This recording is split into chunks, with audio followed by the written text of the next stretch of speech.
Yes, you guys, how you all doing today? I'm Nini FC, this is Blue Lions TV, and today we're going to discuss the England provisional squad that was officially announced today. Now, there are going to be 33 players for this provisional squad, and of course, before the Euros does start, 7 of these players are going to be cut. Now, part of me is thinking immediately, it's a bit extra, no? You look at other nations, they've confirmed their official 26-man squads, and for me that gives you that feeling of maybe confidence and assertiveness that, okay, these nations understand what the game plan's going to be, how they're going to play, the setups they're going to use, and what's the best squad dynamics to have for an international tournament. It does feel like maybe Southgate could have maybe certain reservations, could still be, plotting and thinking about what the final plans are going to be for the Euros, and I guess, if he feels he needs more time, I guess he's entitled to that. But at the same time, I guess I want to feel that assertiveness and that confidence that, okay, we know exactly what we're going to do and how things are going to go down, you guys. So in the video today, I'm going to go through the provisional squads. I'm going to go through some of the surprise selections that did not feature in the squads. And of course, to end things, I'm going to go through my preferred starting 11 in the Euros as well. So I hope you guys do enjoy. Of course, hit that like button, make sure you get involved in the comments. What lineup do you want to see? How disappointed are you that certain guys aren't in the team? Share your thoughts, you guys. Let's do it. And without wasting no more time, let's actually look at this provisional squads. So as we can see here, we're taking with us 4 goalkeepers, tons of fullbacks, midfielders, attacking players, and okay, I feel like I can kind of understand and accept the squad to a certain degree. However, I am a bit disappointed by the lack of certain players in the squads. But looking through things, I feel like we're going to see definitely a strong team, but we are going to have to cut certain players. And for me, 7 of course are going, and it's obvious that one of the fullbacks has to go. And for me, okay, this is where things get difficult. Do you take Trent Alexander-Arnold, Reece James, Kyle Walker, Kieran Trippier? That is a lot of fullbacks in that one position. And how I see it is that, okay, maybe James and Trippier could be, quite similar to each other. Trippier had an amazing season with Atleti. He won 2 Man of the Match awards, was a key figure in their team, playing as a wing back and of course as a fullback in the back 4 too. So is he that type of player you can afford to miss out on? I'm not too sure, because when you have players like maybe Kyle Walker, Reece James as well, I do feel like some of their profiles maybe are a bit similar. Now, one player that definitely has to go would be Reece James, and I'd say that maybe Kyle Walker too, due to his ability to play in a back 3-2. I do feel like that's something that Southgate could definitely be, having in the back of his mind in regards to what could be maybe late game tactics used if we really go deep and far in the tournament. So I feel like I would have to keep Kyle Walker. So for me, it is between maybe Kieran Trippier and Trent Alexander-Arnold, and it's hard, but I would probably take Trent purely based on the fact that he gives you something a bit different. He's a little bit of a wild card. We know, from an offensive point of view, very good. His crossing, long range passing, incredible. And I feel like when you have Reece James, do you need to have Trippier in the same squad too? No, I think you decide between either one of them, and again, it's hard to drop him because he's had a 6th season, but I think I'd have to for the sake of the team, you guys. Looking at that defense as well, I don't know, I would take Ben White, and I know some people may be feeling like, hey, why is Lewis Dunk not there? Why is Tarkowski not there as well? So many other options, but with Ben, the guy is great on the ball. He is tactically flexible. He can play in a back 3, in a back 2, he can play down the left-hand side of it, the right-hand side of it. He steps up with the ball very well too. And I do feel like he is one of those guys that you take in the squads for the future of the team, because I feel like Ben will have a career that's only going to rise as the seasons do go on, and this would be great benefit for him. And I think this gives us like a different tactical dimension in our back line. So, unfortunately, I'd have to leave out Ben Godfrey, who had a decent season at Everton, and I'll be honest, I'm a bit surprised with Tyrone Mings, but I get the vibe that maybe for the sake of the team dynamics, I feel like that's one of those key details we don't necessarily think about.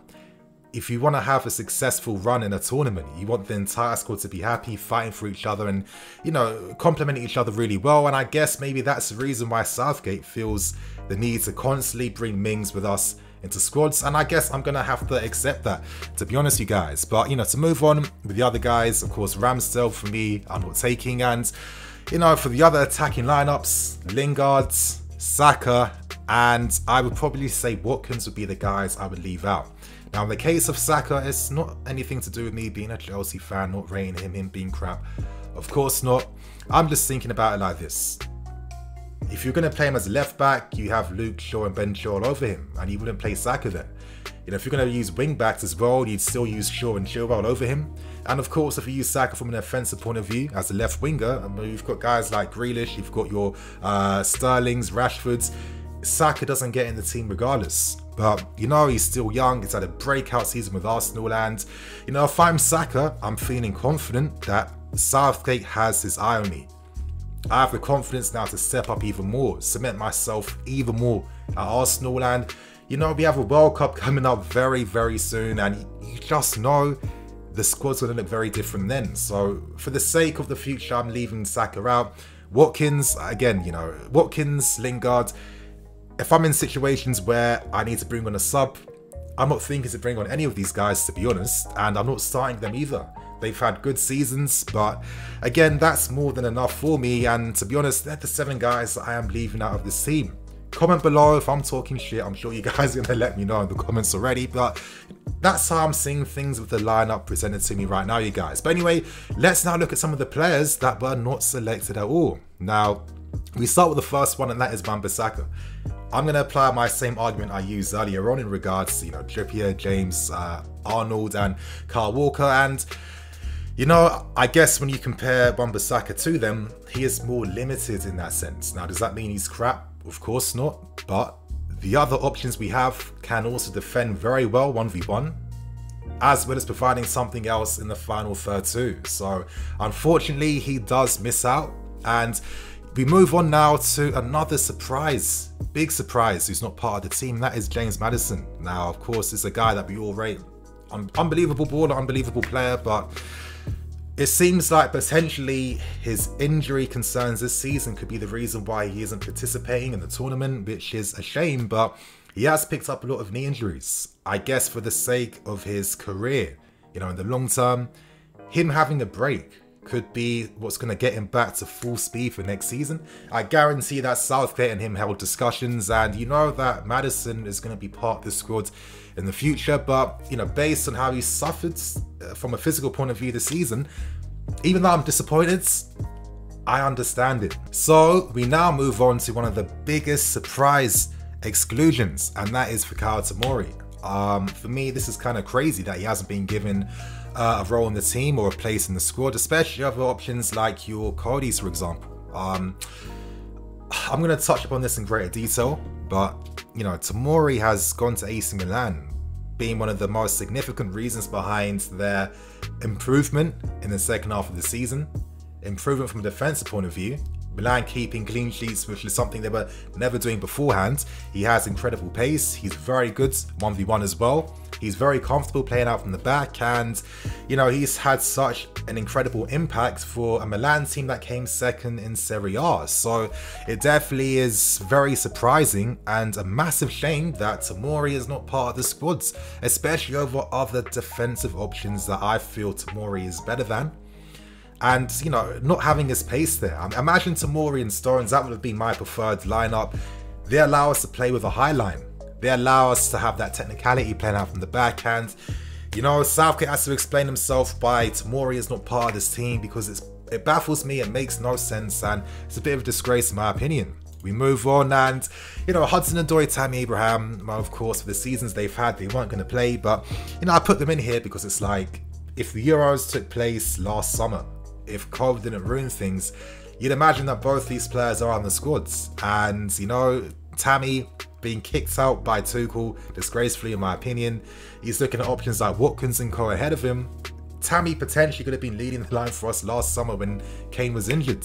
Same thing with Hudson-Odoi as well. And, you know, these players would have to think about their Chelsea futures, because, you know, we're starting to have a bit of a habit now, and jeopardizing our English talents' ability to play for the national team. So there are some of the players to not be parts of the squads. And now to end things, I'm going to show you guys my first 11 that I would use in the Euros. Now,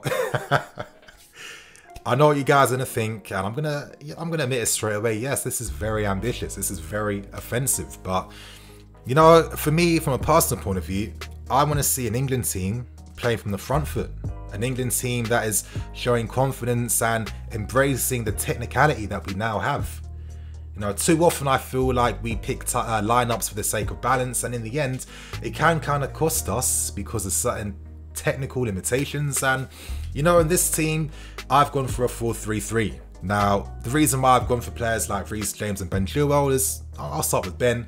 I feel like him and Mason have a very good understanding. We know that Mason, we're playing a three-man midfield.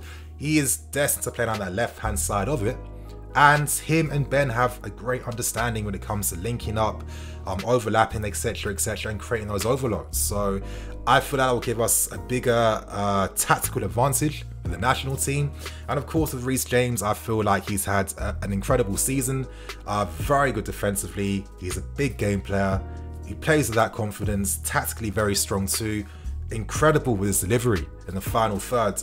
And he's someone where if you're under pressure, you pass the ball to him because he's keeping that ball and he's making things happen. Now, I know he probably won't be starting like that, but again, this is my preferred 11, and I'm going for a team that is embracing its technical ability and its offensive threat. Stones would have to be in that team. I can easily imagine Stones, stepping up, carrying that ball, finding James, who's just hugging the touchline on the right-hand side, and, allowing us to circulate the ball and build up our attacks very well. But I guess with this back line, my only concern maybe is Harry Maguire, because ideally, finding this guy had more pace, because then we could really play with that high line and really just suffocate opponents in the final third. But anyway, let's look at the midfield and the attack. This midfield, I've gone for Foden. That's a position he can definitely play in. And, I like the idea of Foden being really involved in the build-up phase, really getting on the ball a lot more, making things happen for us in midfield, driving with the ball at times when it comes, and, just having more of that role where I feel like he can definitely bring more, technicality in our midfields.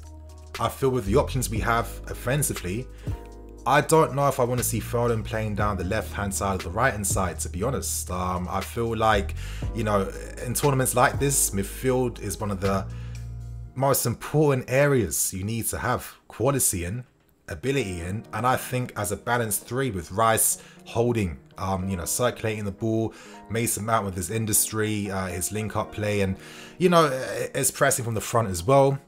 The tempo and speed he plays with, and Phil Foden with that, that X factor, having space where I feel like he could cause a lot of opponents danger if he was receiving the ball in deeper areas. And of course, you guys, to finish with front three, with someone like Harry Kane, this is a player that can drop deeper and allow two fast forwards to run in behind. And, in Rashford and Sancho, these are players that get assists and they get goals. Sancho for me, another incredible season. He's really just stepped up even more as it went on. I can't see a team without him, to be honest. I think we need to really use him. And, for me, I like the idea of him down that right-hand side, linking up with Foden too. That is what I want us to embrace. With Rashford, we know what to expect, but you could replace him with Sterling. It wouldn't really make too much of a difference. Kane dropping deeper, Rashford right into that space and behind, that would be amazing. And of course with Harry Kane, he really is on a different level in his career right now. So complete, utterly world class, and I like the idea of replicating what makes him so successful at Spurs. With Kane's ability to drop deeper, linking up that play, and providing that creative presence when he needs to. When you have those two fast wingers alongside him, the inside forwards, I should say, that can score goals, that can create goals as well. I feel like Kane will withdraw, not having to be that focal point where he has to, be singled out by himself, trying to win, poorly timed headers against the opposition defenders. I feel like that limits him. Get this guy on the ball more. this is why I've gone for a lineup like this, because I really believe we have that quality on the ball now to really create a lot of danger. We can press with intensity from the front. We can maintain possession under pressure as well. Plus, we have players that are very excellent off the ball from a defensive point of view too. You know, Kane dropping deeper, Sancho, Rashford, inside forwards, moving to that space left. It worked at Spurs. That spy Kane is amazing, and I feel like, you know, let's just go for it this time. Let's embrace what we got and let's make it happen, you guys. So on that note, I'm going to end things. Comment below, you know, how are you feeling about the lineup? How are you feeling about the provisional squad? What do you want to see happen in the Euros? And yeah, you guys, I hope you enjoyed. I'm EFC, this is Blue Line TV. I'll catch you guys later with some more videos. Cool.